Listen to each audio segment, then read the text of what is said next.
Okay. Well, welcome back again to our Perfectly Imperfect page. And I thank you for all the women that keep writing your comments and visiting. And we just want to reach and let you know that you're not alone. You're not the only one. If with all this craziness around the world and where you live, Mhm. you're not the only one. And please don't feel guilty, don't feel bad. And once again, we have our friend now, Jamie. Thank you for being with us. Did you have a good weekend? I did. Got to travel a little bit, so it was fun. Got to Good. I see my bet that in-laws. felt really good. A lot of us are still not doing a lot of driving or Right. traveling. The And first then, time in a long time. I know. And then here in Kansas, we've had nothing but rain lately. So today we Really. had a little bit of sun, so that's really good. Yep. Well, talking about traveling maybe and the sun and all that stuff, how did you feel about just going somewhere? I think the initial part of it was really exciting. I'm like, we finally get to travel and out of the state. We went to Oklahoma, so it was nothing like woo, but Okay. um, then the drive seemed so long. Not like it usually does. I think because we're just usually for the last couple of months, we've only been able to drive in town. And so then to drive a long ways, it felt like a long, but it was nice. It was just a different pace was nice. And Jamie, I think that for some of us, it's going to be so different just going out. Yeah. And it's going to be that, I think that it's going to be that fear, if we have kids or if we have, like in my case, if I travel with my parents somewhere. Mhm. But one thing, Jamie, that I wanted to ask you about today is that a lot of us, I will include myself, even though lately has been really good, but I will just include myself, that lack of sleep or sleeping too much. Yeah. What do you think that happens to us? I think there's always some varying contributors to the either the lack or too much. I think in this particular season that we're in, meaning like with the COVID season, the stay at home, many of us are not as active as we once were. And so when we're just bored, we don't sleep very well because we haven't earned the sleep, so to speak. We Mhm. haven't exhausted ourselves. So we're not exhausted to sleep, we're bored to sleep. And so with boredom, our mind has kind of just been like on this same kind of a stream all day long. And so sleep isn't relaxing because we've kind of been vegetative all day. So if we're not being active, moving, this doesn't mean you have to go run a mile because no one wants to do that. No normal person wants to do that.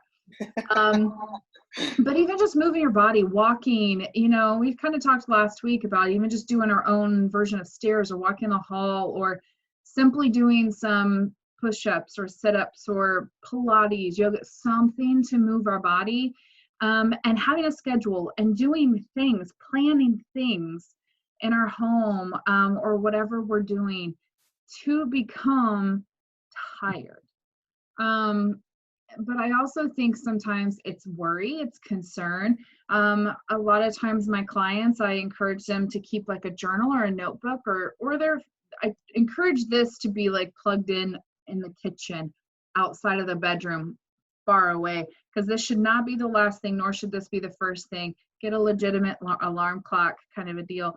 But I keep a journal or a notebook or a notepad or something. And when things come up to my mind, I just like quickly lean over and I write on the notepad so I don't forget. Because too often I either come up with great ideas or, Mhm. oh, don't forget to get that at the grocery store, or, oh my gosh, don't forget to send an email, or, oh, I need to connect with that person, or, oh, hey, I'm praying for that person and I want to check in with them, or just whatever creativity, or just don't forget. I can get don't forget, don't forget, don't forget, don't forget, don't forget, and then I can't sleep. or worry or concern. You can even journal, or it can be just a sentence or two, but to write it out, to get it out of your mind onto the paper so that your mind, we call it brain dumping, so that your mind can go back and go to sleep. A lot of even mindfulness practices where you body scan, where you just literally, every breath in, you pick a body part, and breath out, going from head down to toe, where you breathe out and you're just like, relax that part of your body. So like, relax your facial muscles, relax your neck, relax your shoulders. That doing that, going from head to toe, it slows your breathing down, and doing it a couple of times per body part. It also just helps relax your whole body. And usually I don't get much past the waist and I'm asleep. Um, That's but great. Yeah. How can we help our kids? How can we help those kids that you might send to bed? And now it has been so different for everyone. We know that, and we yeah, keep mentioning it. But for our kids, of course, I don't have any at home, but I've seen my grandkids. They know that tomorrow they're not going to school, but they yeah, still, at least their parents are saying, okay, 8:30. But even when I've gone to visit, they put them in bed by 8:15, 8:30. But it takes them at least another 30 minutes for them to finally fall asleep. yeah. And they get a bath, they read a They have the story. routine. Yeah. Yeah. I think part of it is also, how do we calm our kids? And are we calm?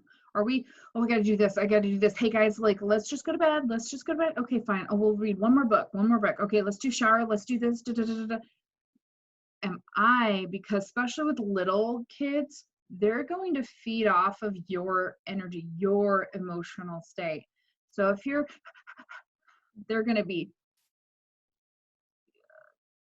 kind of anxious. Yeah. So to also calm us, but you also want to help teach your children how to calm. So to even do those mindfulness practices with your kiddos, to like, okay, we're going to breathe slowly, those kind of things, to practice how they can themselves self calm, self relax, and so those are just good factors to have. But also, are you wearing them out? I mean, I think every parent on the face of the planet knows how to wear their own children out. You almost become, that is like a specialty for parents. Yeah, that's true. Or But your it's pet, really hard. What? or your pets. Or your pets, yeah.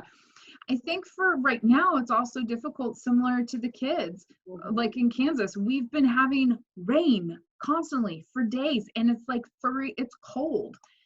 So kiddos aren't going outside. So they're not being active. They're not running off energy. They're just like, reading or doing their homework or whatever, but trying to keep to a specific schedule as much as possible. And yeah, I think there's, especially with even adults, there's this balance of, okay, I know that if I wake up at 6 a.m., I've got to get to bed by 10. But what happens if I'm not tired? Well, there's got to be a balance of like, well, you need to get into bed, you need to calm down. But if I'm seeing a couple of days in a row where I'm not really falling asleep until midnight or something, then I may need to just then stay awake until close to midnight. You know, I know that's a little different with kids, but we might, even in this season, look, what would it look like for another half hour? Or, I mean, I would really encourage parents to really try to help them do relaxation. Picture just black, just nothing. And then practice, focusing on your breathing. How's it feel in your, to go slow? See if make it a competition. It's like, let's see if you can take a really long time to breathe in, like 5 seconds, and then let it out for 8. And then let's see if we can slowly do it for 6 seconds and then let it out for 8. Like the slower you can get it, get them breathing, the more relaxed they're going to be. Now that you're talking about this, and you said something right now that our kids can feel and sense I want to ask you something in regards to when we are depressed, when we are down, the parents and the child, where, they right now they're everyone at home. Can they sense that too, Jamie? Oh, yeah. Yeah.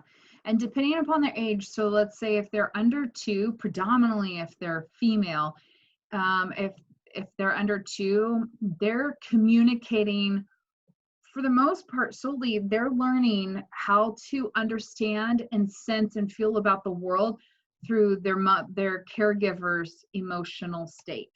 And so their neuroscience, their brain is developing based off of your emotional climate. So if it's very stressed and anxious, you're actually telling your child they're developing their brain to understand the world as a scary, stressful, anxiety, not trustworthy place. Wow. And so that brain development, so for you to like, and something I really encourage people to do is really practicing that Sabbath. How are we also creating margin in our lives? How are we creating, we're such a go, go, go, do kind of culture. Well, our kids are feeling that.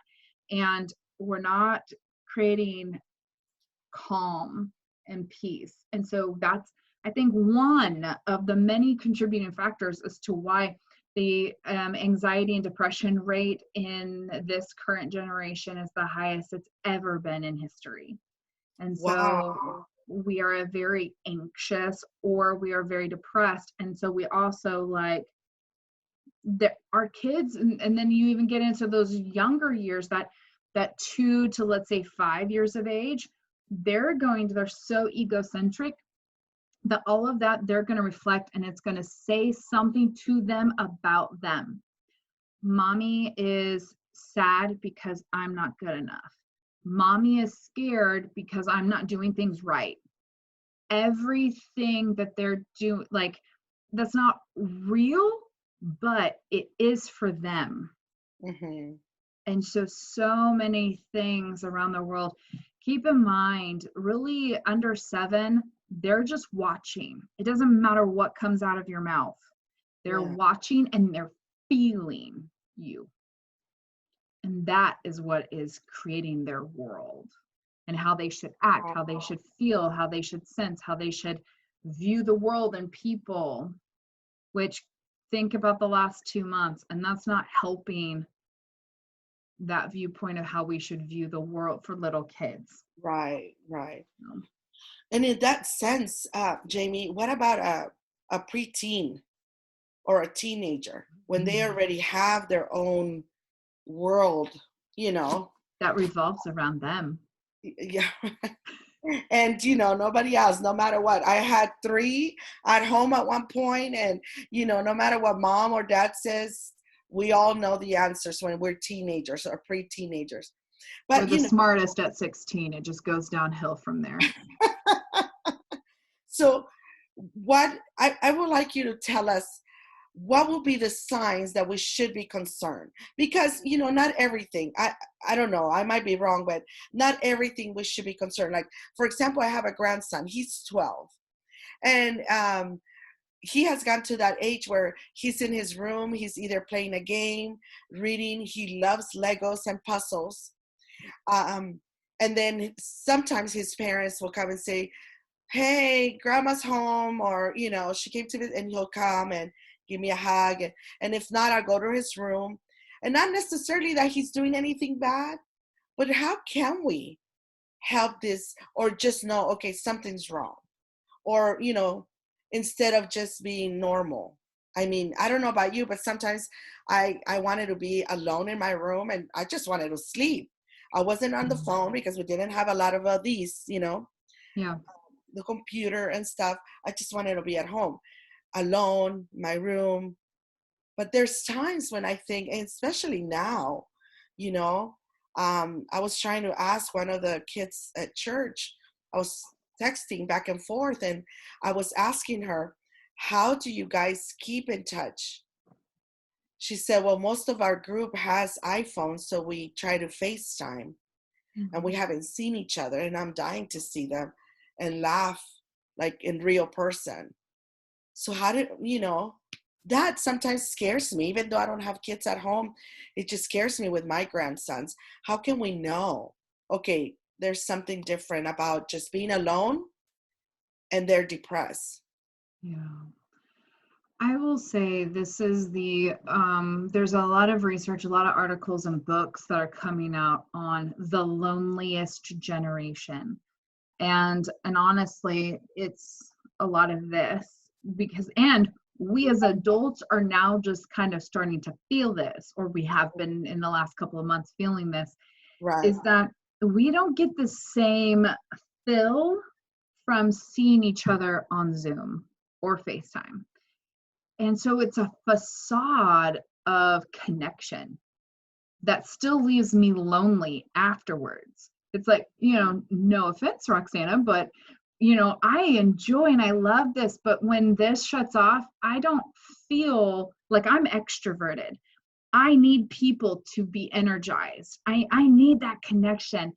And I can spend hour upon hour upon hour with people and I am drained. I have no energy because it's not real, Yeah. you know?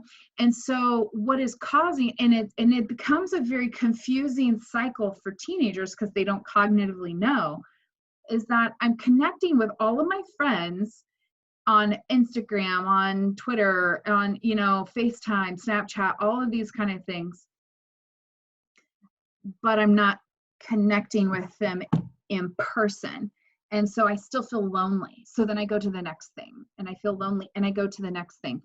For boys, I need then the excitement of video games and I feel accomplished and I feel good and I feel like there's a challenge and there's something to conquer and there's rewards and like video games can be so like one of the most destructive things for males. At the same time, it gives males every like in one little, that's why it's so addictive for men, all ages. Okay. It's so addictive because everything a male needs, what they think they need and what they kind of need is given to them in a video game. And so they don't need anything else. So it becomes this. So I'm not getting the connection I need, but I can get everything else I need from here. And I feel lonely. And so I'm going to go back to these. That's where you're going to see addiction rates higher, and loneliness. And and honestly, I'm going to put my personal opinion as well as a therapeutic opinion. I don't think it's wise to have TVs and phones alone in a room with children today. The um, the average age of beginning exposure to pornography is now 10 years of age Wow. because of this. Any kid who has access to this or a tablet, you can access in a second free pornography at your fingertips. And every kid who knows how to work this knows how to get it. And Wow. so and even the owner of Samsung himself said this parents are asking him, when should I give my teenager a phone? And he said, the moment you're okay with handing your child pornography is the day that you should give them a cell phone, a Wow. smartphone. I'm not talking flip phones. I'm not talking very like limited phones, but a smartphone.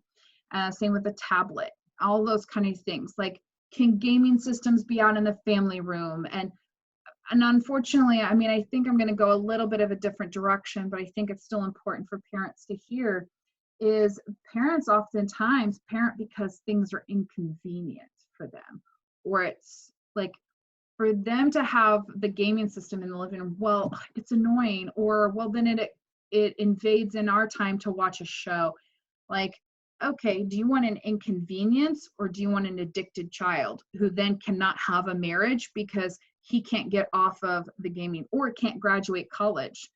I see every year tens of boys not graduating college because they cannot get off of their video game.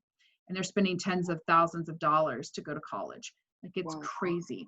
And then girls are getting Snapchat, sexting, all of these kind of things, like, because it's the only validation, it's the only like likes and loves and all these kind of things, it becomes addictive. So that's why girls tend to go to this so much. Yeah. um and so and then it become any addiction cycle is, I feel depressed and I feel lonely, I'm going to go to something that fills me, and then it makes me feel yucky, or it makes me feel bad, or it's empty, and then cycle just keeps going. And so really giving like parents this, like we all are hungry for that, but your kids do not have the intellectual ability, the cognitive ability up here, it's not fully developed to understand. You should. So for you to like make the time to genuinely have conversations, even if they don't want to, but talk to them about what they're interested in.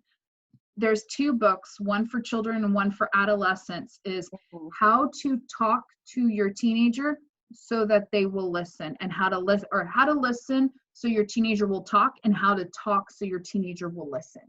And Oh, so they okay. just kid or teenager. But Yeah. it's a really good book to learn how to like talk to them about and listen, like, oh wow, that's interesting, tell me more. Be interested in what they're interested in, even if it's talking about video games. Yeah, and it's very interesting, and it's even how we talk to our kids, you know. Yeah. I was telling someone just on Saturday, I was having this conversation because I said, not because we're talking doesn't mean that we're communicating. And unfortunately, now that I'm older, I wish I could have a few years back with my kids to Yeah. have those do-over moments, and I'm Yeah. sure my kids will appreciate it too. But, I said to this person, I said, not because and especially sometimes as moms, we think that because we're yelling, go to your room or go clean your room, you're communicating. That doesn't mean much. You are communicating, but it's not the words that they're hearing, it's the Right, tone, right. particularly boys. And something like in marriage, we learn about the love and respect cycle. And we forget, like, particularly boys, once they really hit puberty, we as parents, particularly moms, we don't do a good job of it. We need to learn how to show respect to our sons, to motivate them. So often we're great at loving them, but they like, I don't want love, I want respect. And that's why they tend to like glean to, kind of go towards their dads. But also, or they go to other things. Um, and also just as a family cycle, when parents show that they love their kids, kids become more respectful naturally. The more respectful kids are, parents love more naturally. Like in a wife and a husband, wives were called to be respectful to our husbands, husbands are called to be loving to our wives. Well, when that functions well, it's great. And as adults, we just have to both kind of step in and do it.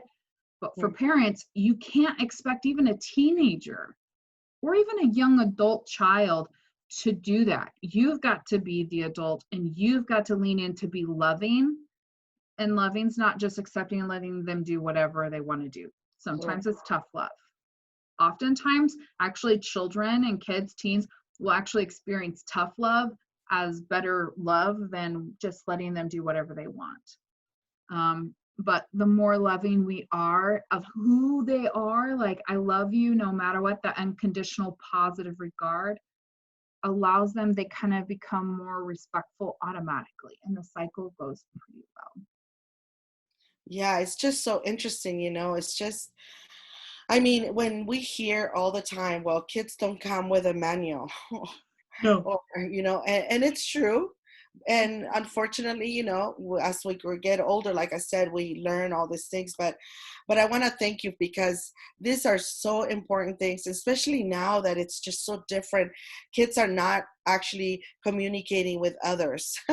They're Yeah. doing this, what you and I doing, this communicating through um, a screen, a phone, text, all those emojis and all that stuff, not the real emotions. Yeah. Um, but I'm sure that we can learn more about communicating and loving our kids, Jamie. And I want to thank you. I know that the time goes by so quickly when we're talking. So does. Everything that you discuss and everything that you tell us, it's so important, so important. And you know, we see these kids and we are actually preparing them for a marriage, what you just said. We Hmm. forget about that too, the dating and marriage and all that stuff. And what are we doing with this kid? So, but I want to thank you. I want to thank you on that. And um, we'll pick up, some other things next time, and Sounds good. family and kids and marriage and all that stuff. It's important. But we want to thank you once again. Thank you so much for visiting Perfectly Imperfect. I hope that this subject today has been helpful to you, and it will be helpful to you for your kids. Just know that you're not the perfect mom. You're doing your job to the best of your knowledge. Seek help. Someone like Jamie, someone in your area. Don't be afraid and don't be embarrassed to say, hey, I think I don't know what I'm doing, or I have a teenager at home, or Hmm. just different emotion, and we keep arguing with my daughter or my son. Just reach out. These are different days, different times, different circumstances, for sure, but you're not alone, and for sure you're not that perfect mom. Don't blame yourself. Don't be so hard on yourself. So again, thank you, Jamie. Have a wonderful You're afternoon. welcome. Until the next time. Sounds good. Bye. Bye.